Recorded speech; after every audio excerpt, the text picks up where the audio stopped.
یاسین صاحب، اچھا یہ احمدی نہیں ہے؟ نہیں سر. اچھا اچھا، فرسٹ ٹائم حاضر ہوا جی پہلی دفعہ. اچھا اچھا اچھا. السلام علیکم. شکل یا کسی احمدی سے ملتی ہے، شکل ملتی ہے یا تاثر ایسا تھا، میں آپ کو احمدی سمجھ رہا تھا. اچھا آپ سوال کریں. جی ٹھیک ہے. جی حضور والا، میں نے آپ کی ویڈیو کیسٹ دیکھی تھی، ایک میرے دوست ہیں وہ احمدی ہیں، انہوں نے مجھے دکھائی تھی، تو جس میں آپ نے فرمایا ہے کہ قرآن پاک میں لکھا ہے کہ حضرت نوح علیہ السلام کی عمر 950 سال ہے. ٹھیک ہے. مگر آپ نے فرمایا کہ انسانی عقل اس کو تسلیم نہیں کرتی. میں نے یہ کہا ہے؟ ہاں جی، آپ نے یہ فرمایا تھا. میں نے اور دلائل دیے. ہاں جی، آپ نے یہ فرمایا تھا کہ ان کی طبعی عمر 950 سال نہیں ہے بلکہ ان کی شرعی عمر 950 سال ہے، فرمائی آپ نے. مگر دلیل دی کوئی قرآن سے؟ نہیں جی. اچھا جی، جبکہ قرآن پاک ایک مکمل کتاب ہے، آپ ہی فرماتے ہیں کہ ہم اس کے ایک زیر زبر کو بھی آگے پیچھے نہیں کر سکتے. اگر یہ نہیں کر سکتے تو پھر آپ نے آگے فرمایا ہے کہ اگر حضرت نوح کی عمر 950 سال تھی تو ان کی ملاقات حضرت ابراہیم علیہ السلام سے کیوں نہ ہوئی جو کہ ان کے 900 سال بعد وجود میں آئے. اور اس کے بارے میں آپ نے یہ فرمایا ہے کہ کسی مورخ نے بھی یہ نہیں لکھا کہ حضرت نوح اور حضرت ابراہیم آپس میں ملے ہیں. تو کیا یہ صحیح ہے کہ ہم مورخ کی بات پر ایمان لائیں جبکہ ہمارا قرآن پاک ہمیں کیا کہتا ہے؟ قرآن پاک کا جو حوالہ ہے میں آپ کو بتانا چاہتا ہوں. تشریف رکھیے. قرآن پاک نے 2 باتیں بیان فرمائی ہیں بہت ہی دلچسپ. ایک یہ کہ حضرت نوح کی عمر 550 سال، 950 سال، جو بائبل میں بھی مذکور ہے. بائبل میں جتنے دوسرے انبیاء کی لمبی عمریں بیان کی گئی ہیں ان میں سے ایک کو بھی خدا تعالیٰ نے نہیں چنا، اس کا ذکر نہیں کیا، صرف حضرت نوح کا ذکر فرمایا. اور ساتھ ہی یہ بھی فرمایا حضرت ابراہیم کے متعلق کہ وہ نوح کے شیعہ میں سے تھا، یعنی ابراہیم علیہ السلام حضرت نوح کے پیروکار تھے اور آپ کو ماننے والے تھے. اب یہ جو یہ نقطہ ہے بہت ہی اہم ہے. اس کی وجہ یہ ہے کہ اس کا مطلب کیا یہ بنتا ہے کہ ابراہیم علیہ السلام زندہ تھے اور حضرت ابراہیم علیہ السلام نے حضرت نوح کے ہاتھ پر بیعت کی تھی، یا کچھ اور مطلب ہے؟ قرآن کریم اشارتاً بھی یہ ذکر نہیں کرتا. مورخ کی بات نہیں ہے وہاں، میں نے مورخ کا لفظ نہیں بولا، میں کتب سماوی کا حوالہ دیا تھا، بائبل کا حوالہ دیا تھا، قرآن کا حوالہ دیا تھا کہ نہ بائبل اس بات میں کچھ بیان کرتی ہے، نہ قرآن اشارتاً بھی بتاتا ہے کہ ابراہیم علیہ السلام کے زمانے میں حضرت نوح کا یا کسی اور پرانے نبی کا وجود تھا.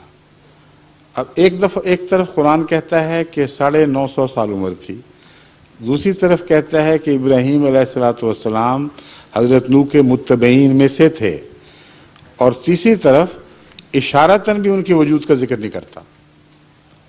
اگر 950 سال عمر تھی تو حضرت ابراہیم جب 60 سال کے تھے تب حضرت نوح کو فوت ہوئے ہیں، سمجھے ہیں آپ؟ اور حضرت ابراہیم کے ذکر میں تو یہ ملتا ہے کہ صرف مشرک ہی مشرک رہ گئے ہیں، کوئی بھی باقی نہیں.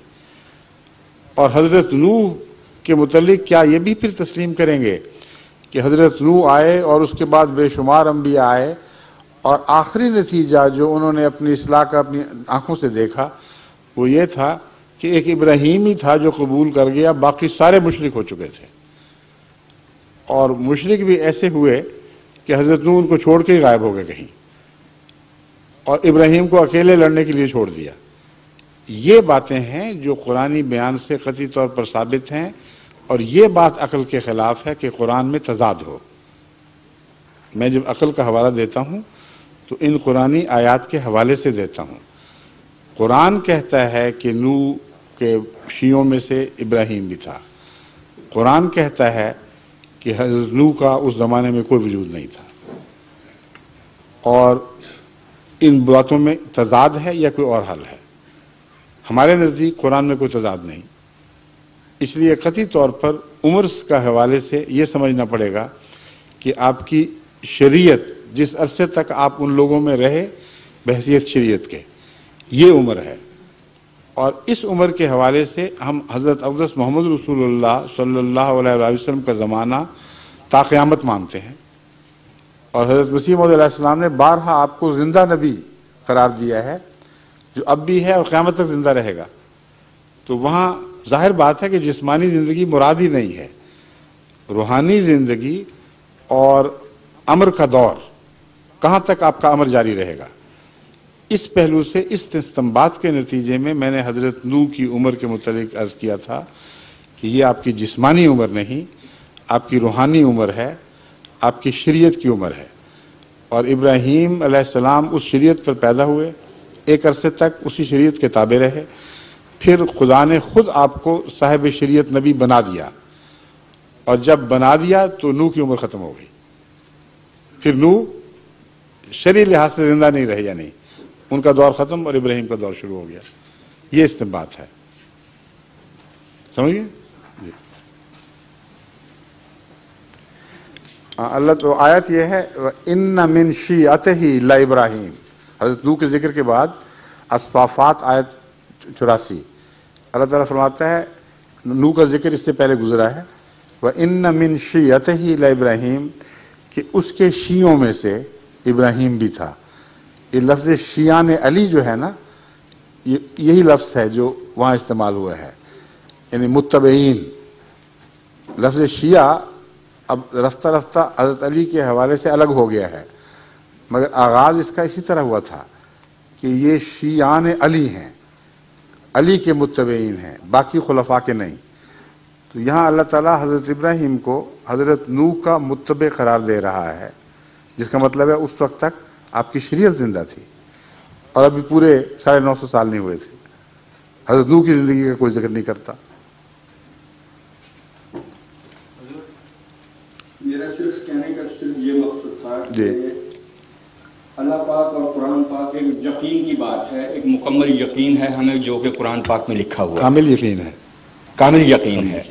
میرا صرف یہ مطلب تھا کہ ہم اپنی عقل یا تعویل سے اس کو آگے پیچھے نہیں کر سکتے، آگے پیچھے نہیں کر سکتے، جیسے حضور مگر نے فرمایا استنباط کر سکتے ہیں۔ استنباط کا حکم ہے۔ اب قرآن کریم میں لکھا ہوا ہے کہ مرد عورتوں کا لباس ہیں، عورتیں مردوں کا لباس جی ہیں۔ بالکل۔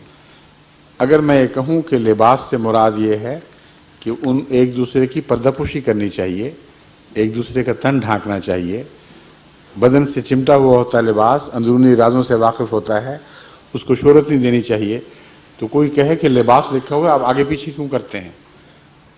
یہ تو درست بات نہیں ہے۔ اگر میں یہ کہوں کہ قرآن کریم میں لکھا ہوا ہے کہ عورتیں تمہاری کھیتیاں ہیں، تو کوئی ہل اٹھا کے چل پڑے کہ میں ہل کر دوں، ہل چلا دوں کہ عورتوں پر، تو جائز ہوگا؟ کوئی کہے گا نہیں یہ تو درست نہیں، کیوں قرآن کریم میں لکھا ہوا ہے، میں کیوں مضمون آگے پیچھے کروں؟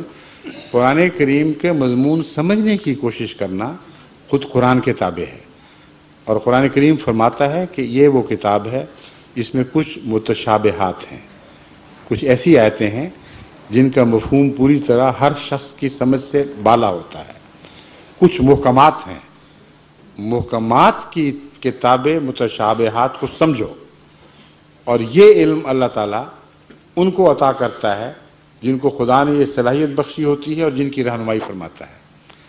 تو وہ لوگ جو خدا سے رہنمائی پاتے ہیں، اس سے فیض پا کر قرآن کے مضامین کو سمجھ سکتے ہیں، وہ کسی حکم کے تابع یہ کام کرتے ہیں۔ یہ جو آیت ہے نا 950 سال والی، یہ باقی آیات کے مقابلے پر متشابہ بن جاتی ہے، ورنہ قرآن میں تضاد دکھائی دے گا، اس وجہ سے مجبوری ہے، ورنہ یہ دشمن یہ کہے گا کہ عجیب کتاب ہے، ایک طرف کہتی ہے کہ حضرت نوح 950 سال تک زندہ رہے، دوسری طرف ابراہیم کے ذکر میں سب کو غیر مومن قرار دے دیتی ہے، اور حضرت نوح بیٹھے کیا کر رہے تھے؟ وہ مومن نہیں رہے تھے، اکیلے ابراہیم کس طرح دنیا میں مومن ہو گئے؟ یہ مسئلہ ہے جو قرآن میں تضاد دکھاتا ہے۔ اس واسطے قرآن کے ہر خادم کا فرض ہے کہ اس تضاد کو دور کر کے دکھائے، اور تضاد دور کرنے کی کوشش کرنا اور اصل فہم کو ظاہر کرنا قرآنی معنی کی مخالفت نہیں بلکہ اس کی تائید ہے۔ جزاکم اللہ۔